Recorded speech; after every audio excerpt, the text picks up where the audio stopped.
จอแต่ที่ว่ายังสามารถแก้ได้บ่พอยังต้องมาเบิ่งตัวโครงบอดี้ของลูกค้าอีกเขาจะเห็นอยู่2มุมระหว่างซ้ายขวานะมันบุ้มเห็นซ้ำนี้ก็อยากว่าเสี่ยงละมาและเคสนี้เฮามาลองมือน้ำกันแค่ไขตัวจอก็ยังต้องพิถีพิถันละคันหักพิษเรียงองศาปึ๊บเลยเส้นจวดบัดเดียวเลยโอเคก็ถือว่าผ่านเนาะแล้วบัดนี้เฮาก็จะทำการปิดเครื่องไขตัวจอเพราะตอนนี้จอเฮาก็ปลอดภัยละเหลือแต่ตอนนี้แม่นเฮาจะไปทำการลอกแก้วต่อได้สมองนี้ก็มันเกี่ยมขึ้นสังเวียนเลยบัดนี้มือซ้ายมือขวาเนาะอ่ะตอนนี้เลยสไตล์ก็คล้ายๆคือฮอนดีไซน์เนาะบ่ว่ามันสิง่ายปานนั้นสร้างก็มาใส่2กล้าม2แขนได้บัดนี้ซอยเข่าซอยออกบ้าบ่พอเท่าไหร่กันลอกแก้วแล้วเรียบร้อยละแต่ว่าสร้างลอกแก้วมาแบบนี้ก็ยังบ่ลองจอดได้ไปเบิ่งงานอยู่ที่ตอนท้ายบาทเดียวและนี่ก็คือแก้ว OCA ที่แต่ทำการลอกออกไปสำเนียงอย่างมากพอแต่ลอกแก้วแล้วเขาก็จะมาทำการอนามัยส่วนเก่า OCA แล้วประกบแก้วใหม่เข้าแน่นอนต้องเป็นแก้วเดิมแก้วแท้จากโรงงานเด้อมาทำการอัดสุญญากาศระหว่างที่ลอกการอบจอเขาก็มาทำความสะอาดเครื่องให้ใส่เนียนแล้วอัดซีไว้ทาลอกแก้วนี้ท่านเขาจะสังเกตละขอบจากมือ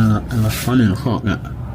มันจะมือออกมามันจะมือออกมาขอบแน่นๆเลยว่าอาหารเวลาเราฆ่าเดือนแต่ตอนนี้ท่านเดือนเนื้อดองมาอันนี้ก็เป็นเส้นอันนี้คอเหนือท่านเขาเราเห็นหน้าเลือดเนาะตัวมันเห็นเนาะเป็นคนละภาคเลือดแค่กระจกเนาะโอเคไปมันรุ่นน้ำกันเนาะเราจะเป็นเส้นหรือเปล่าเขาเป็นเส้นเลยเขาเลย เป็นเส้นซื้อต่อไม่เนาะเขาสลายแล้วแม่นละ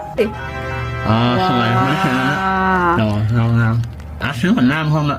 ซื้อละเดี๋ยวคนเราซื้อหันหน้ามันเลยนะแต่ส่งงานลูกค้าเลยลูกค้าจากโรงพยาบาลเนาะเดินทางมาพักงานลูกขุ่มเขาเข้าใจอะไรเพราะการเช็ดหน้าเขาเข้าใจเปิดห้างเอาลูกค้าไม่ได้เปิดเป็นเลขาชื่อเนาะ